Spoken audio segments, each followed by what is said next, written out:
Isang buwan na ang lumipas mula ng hagupitin ng Bagyong Pablo ang Compostela at Davao Oriental. Higit 1,000 ang namatay, lampas 600 ang nawawala. Napinsala rin ang mga karatig bayan tulad ng Lingig sa Surigao del Sur. Yung nangyari ng Pablo, lahat kami parang nagugulat, nalulungkot. Parang hindi namin kaya yung sarili namin kung talagang mabubuhay pa kami o hindi na. Sus, yung paaralan namin dati, maganda talaga. Ako nga, pagpunta ko dito, pag ikalawang araw, umiyak talaga ako dito sa loob ng room ko. Ito na ang room namin, wala nang atip, wala nang mga division, yung iba wala nang pinto. Ito ngayon ang mababang paaralan ng Pagdilaan. 12 lamang sa 45 mag-aaral ni Ginang Espinola ang pumasok sa unang araw. Yung ibang grado, 4, 3, yun lang, konti lang. Kasi umulan at saka wala talagang gamit. Wala talaga silang magagamit. Paano daw sila pumasok na wala silang ballpen, wala silang lapis, wala lahat. Walang tsinelas, kahit tsinelas, wala.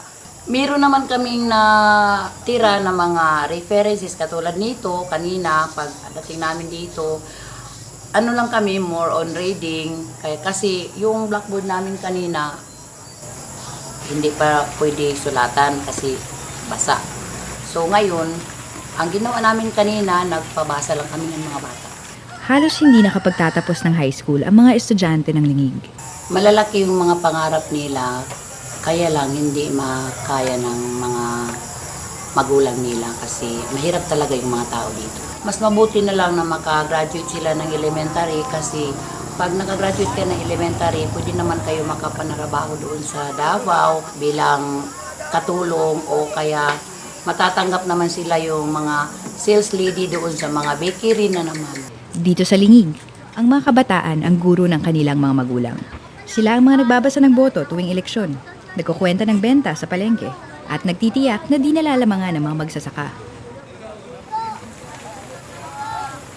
Lampas 1 buwan matapos ang Pablo, lubog muli ang mababang paaralan ng Pagdilaan. Bumaha dahil sa malakas na pag-ulan noong 3 linggo ng Enero. Simple lang ang kanilang pangarap. Librong hindi dikit-dikit ang mga pahina at bubong na masisilungan sa ulan.